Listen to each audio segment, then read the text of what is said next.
जय हिंद। नमस्कार साथियों, कैसे हैं आप सभी लोग। उम्मीद करते हैं कि आप सभी लोग अच्छे होंगे। और साथियों, आप सभी लोग की जो तैयारी है बिल्कुल अच्छी तरीके से चल रही होगी। तो साथियों, आज के इस क्लास में हम सभी लोग जो है Bihar paramedical PM PMM exam 2026 के लिए साथियों टॉप ऐसे इंपोर्टेड और चुनिंदे क्वेश्चन को देखेंगे जो कि आपके 24 मई के एग्जाम के लिए काफी ही इंपॉर्टेंट है। तो आप इस क्लास को बिल्कुल अच्छी तरीके से लास्ट तक देखिएगा और इस क्लास में दिए जाने वाले इन सभी क्वेश्चनों को आप अच्छी तरीके से जरूर याद कर लीजिएगा, जिससे कि आप जो है अपने एग्जाम में सभी क्वेश्चन को आसानी तरीके से बना पाएंगे। तो चलिए क्लास को स्टार्ट करते हैं। उनसे पहले यदि आप इस चैनल पे पहली बार जुड़े हैं तो आप जो है इस चैनल को सब्सक्राइब कर लीजिए और सब्सक्राइब करके ऑल नोटिफिकेशन को भी ऑल पे दबा के जुड़ जाइए, जिससे कि जब भी कोई नई क्लास हो सबसे पहले क्लास का नोटिफिकेशन जो है आपके पास पहुंच सके। तो आप इस चैनल को सब्सक्राइब कर लीजिएगा, साथ ही साथ आप जो है इस क्लास को भी लाइक जरूर कर लीजिएगा। तो चलिए क्लास को स्टार्ट करते हैं और देखिएगा क्वेश्चन क्या पूछा गया है। क्वेश्चन यहाँ पे पूछा गया है कि एसआई पद्धति में लंबाई का मूल मात्रक क्या है। चलिए बताएंगे। ये सभी क्वेश्चन काफी इंपॉर्टेंट और चुनिंदे क्वेश्चन हैं जो कि आपके एग्जाम में 100% जो है ये सभी क्वेश्चन पूछे जाएंगे। और बताइएगा कि एसआई पद्धति में लंबाई का मूल मात्रक क्या है। तो एसआई पद्धति में लंबाई का मूल मात्रक जो है यहाँ पे मीटर हो जाएंगे। ऑप्शन ए कीजिएगा, इस क्वेश्चन का सही जवाब मीटर होगा। चलिए अगला प्रश्न देखेंगे कि वेग और चाल में मुख्य अंतर क्या है। चलिए बताएंगे आप। तो वेग और चाल में मुख्य अंतर क्या है। तो वेग और चाल में मुख्य अंतर क्या हो जाएंगे। तो वेग जो है ये सदिश है। ऑप्शन यहाँ पे बी करेंगे इस क्वेश्चन का सही जवाब। वेग जो है ना ये सदिश हो जाएंगे। चलिए अगला प्रश्न देखेंगे कि साधारण आवर्त गति में अधिकतम वेग कहाँ होता है। तो साधारण आवर्त गति में अधिकतम वेग कहाँ होता है। तो ये होते हैं मध्य बिंदु पर। ऑप्शन यहाँ पे बी जो इस क्वेश्चन का सही जवाब है, मध्य बिंदु पे होते हैं। चलिए अगला प्रश्न देखेंगे। पृथ्वी के केंद्र पर गुरुत्वाकर्षण त्वरण जी का मान जो है क्या होता है। तो पृथ्वी के केंद्र पर गुरुत्वाकर्षण त्वरण जी का मान क्या होता है। तो इनका मान होता है यहाँ पे 0। ऑप्शन यहाँ पे डी कीजिएगा सही जवाब, 0 होते हैं इसका मान। चलिए अगला प्रश्न देखेंगे। प्रश्न आपसे पूछा है यंग मापांक किससे संबंधित है। तो याद रखेंगे कि यंग मापांक जो ये किससे संबंधित होगा। तो यंग मापांक जो है ये संबंधित है ठोस की प्रत्यवस्था से। ऑप्शन ए यहाँ पे सही जवाब है। आप अच्छे से इनको याद रखेंगे। चलिए अगला प्रश्न देखेंगे कि द्रव्य में संयता का एसआई मात्रक क्या है। तो याद रखेंगे कि द्रव्य में संयता का एसआई मात्रक क्या है। तो द्रव्य में संयता का एसआई मात्रक होता है पास्कल सेकेंड। ऑप्शन यहाँ पे 20 क्वेश्चन का सही जवाब है पास्कल सेकेंड होगा। चलिए अगला प्रश्न देखेंगे। प्रश्न पूछा है कि उष्मा गति का प्रथम नियम किसके संरक्षण को दर्शाता है। तो उष्मा गति का जो प्रथम नियम है ये किसके संरक्षण को दर्शाते हैं। तो ये दर्शाते हैं ऊर्जा के। ऑप्शन यहाँ पे सही जवाब है ऊर्जा के होगा। चलिए अगला प्रश्न यहाँ पे है कि किस प्रक्रिया में ताप जो ये स्थित रहता है। चलिए बताएंगे। तो किस प्रक्रिया में ताप स्थिर रहता है। तो याद रखेंगे ये स्थिर रहते हैं समतापीय में। ऑप्शन यहाँ पे डी सही जवाब है, समतापीय में होगा। चलिए अगला प्रश्न देखेंगे। प्रश्न है कि ओम का नियम किस संबंध को व्यक्त करता है। चलिए बताएंगे। तो ओम का जो नियम है ये किस संबंध को व्यक्त करता है। तो ये व्यक्त करते हैं धारा और विभवांतर को। ऑप्शन ए यहाँ पे सही जवाब है, धारा और विभवांतर को व्यक्त करते हैं। अगला क्वेश्चन देखिएगा। क्वेश्चन है कि चुंबकीय क्षेत्र का एसआई मात्रक जो है क्या है। तो याद रखेंगे चुंबकीय क्षेत्र का एसआई मात्रक जो होगा यहाँ पे हो जाएंगे आप सभी लोग का क्या। तो चुंबकीय क्षेत्र का एसआई मात्रक हेनरी होता है। ऑप्शन आपका सी हो जाएगा यहाँ पे सही जवाब, हेनरी होता है। आप अच्छे से इनको याद रखेंगे। चलिए अगला प्रश्न देखिएगा। प्रश्न है कि प्रकाश का अपवर्तन किस नियम का पालन करता है। तो याद रखेंगे कि प्रकाश का जो अपवर्तन है ये किस नियम पर पालन करता है। तो प्रकाश का अपवर्तन किस नियम का पालन करता है। तो ये पालन करते हैं आपके स्नेल का नियम। ऑप्शन यहाँ पे सी सही जवाब है, स्नेल के नियम को पालन करते हैं। अगला प्रश्न है कि पूर्ण आंतरिक परावर्तन किस स्थिति में होता है। तो पूर्ण आंतरिक परावर्तन किस स्थिति में होता है, तो ये होते हैं आपके आपतन कोण का आंतरिक कोण से अधिक हो। ऑप्शन यहाँ पे डी सही जवाब है। चलिए अगला प्रश्न देखेंगे। प्रश्न आपसे पूछा है कि बोर का परमाणु मॉडल किसके लिए जो है दिया जाता था। चलिए बताएंगे आप। तो बोर का परमाणु मॉडल किसके लिए दिया गया था, तो ये दिए गए थे हाइड्रोजन के लिए। ऑप्शन ए सही जवाब है, हाइड्रोजन के लिए दिए गए। चलिए अगला प्रश्न देखेंगे कि रेडियोधर्मिकता की खोज जो है ना किसने की थी। चलिए बताएंगे आप। और आप अभी तक इस क्लास को लाइक नहीं किए हैं तो इस क्लास को एक बार आप लाइक कर लीजिए। नए हैं चैनल पे तो चैनल को भी आप सब्सक्राइब करके ऑल नोटिफिकेशन को ऑल पे दबा के जुड़ जाइए, जिससे कि जब भी कोई नई क्लास हो सबसे पहले क्लास का नोटिफिकेशन आपके पास पहुंच सके। तो आप इस चैनल को सब्सक्राइब जरूर कर लीजिएगा। और बताएंगे कि रेडियोधर्मिकता की खोज किसने की थी। तो रेडियोधर्मिकता की जो खोज किए थे, यह खोज किए थे आपके हेनरी बेकरल। ऑप्शन ए या ऑप्शन यहाँ पे बी जो है सही जवाब है। चलिए अगला प्रश्न देखेंगे। प्रश्न है कि अल्फा कण वास्तव में क्या होते हैं। चलिए बताएंगे आप। तो अल्फा कण जो है ये वास्तव में क्या होते हैं, तो अल्फा कण जो है ये वास्तव में हीलियम नाभिक है। ऑप्शन यहाँ पे सी सही जवाब है, हीलियम नाभिक होगा। चलिए अगला प्रश्न यहाँ पे है कि नाभिकीय विखंडन का उदाहरण क्या है। चलिए बताएंगे। तो नाभिकीय विखंडन का उदाहरण क्या होगा, तो नाभिकीय विखंडन का जो उदाहरण होगा यहाँ पे हो जाएंगे परमाणु रिएक्टर। ऑप्शन यहाँ पे डी कीजिएगा सही जवाब, परमाणु रिएक्टर होगा। चलिए अगला क्वेश्चन देखेंगे कि ट्रांजिस्टर का मुख्य उपयोग किस में होता है।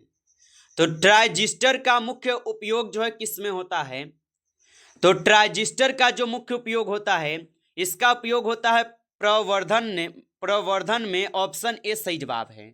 चलिए अगला प्रश्न देखेंगे। प्रश्न यहाँ पे है कि डायोड का मुख्य कार्य क्या है। चलिए बताएंगे आप।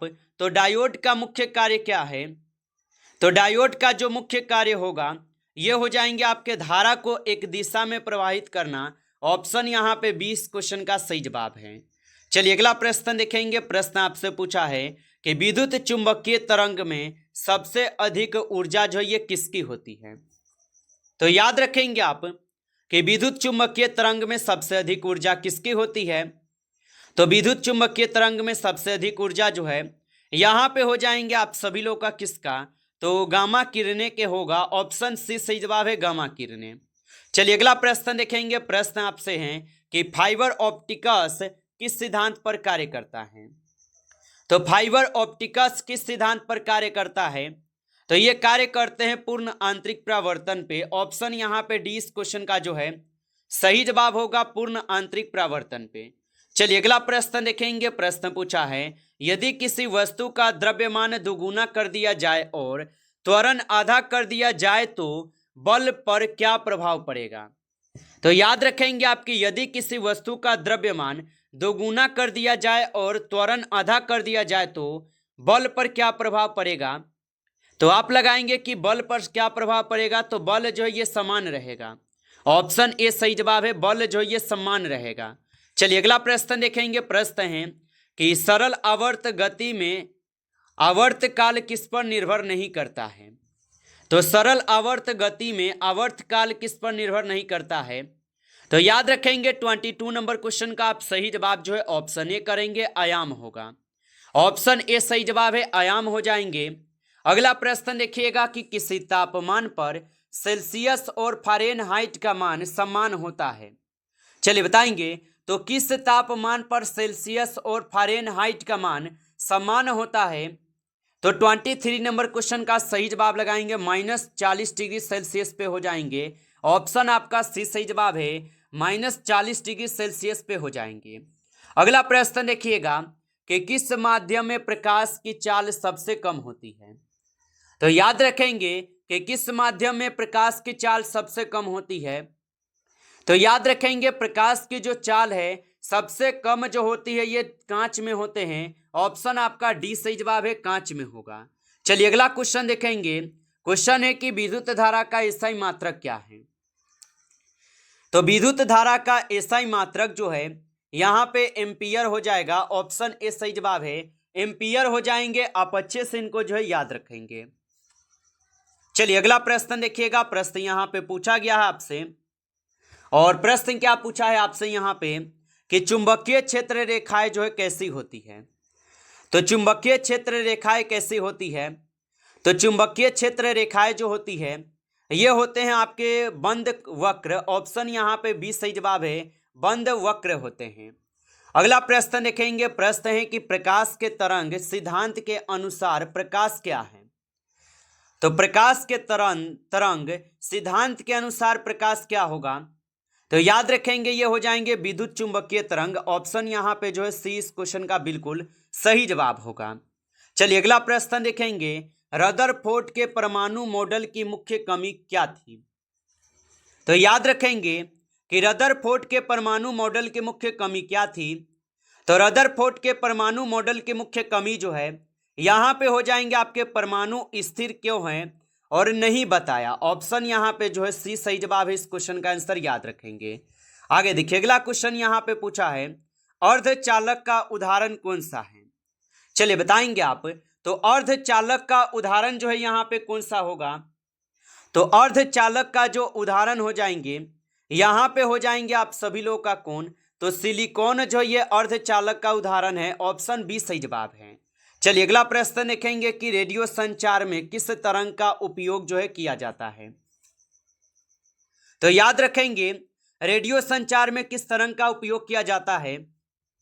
तो यहाँ पे 30 नंबर क्वेश्चन का सही जवाब जो है ऑप्शन यहाँ पे ए हो जाएंगे, रेडियो तरंग का यहाँ पे उपयोग किए जाते हैं।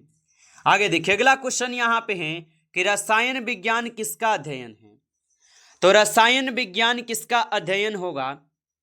तो रसायन विज्ञान जो है ये अध्ययन है आपके पदार्थ की संरचना, गुण और अभिक्रियाएं। ऑप्शन ए यहाँ पे इस क्वेश्चन का जो है सही जवाब है। चलिए अगला प्रश्न देखेंगे। प्रश्न है परमाणु के नाभिक में कौन से कण होते हैं। तो याद रखेंगे कि परमाणु के नाभिक में कौन से कण होते हैं। तो परमाणु के नाभिक में कौन से कण होते हैं। तो परमाणु के नाभिक में होते हैं आप सभी लोग का यहाँ पे प्रोटॉन और न्यूट्रॉन। ऑप्शन यहाँ पे जो है 20 क्वेश्चन का जो है बिल्कुल सही जवाब है।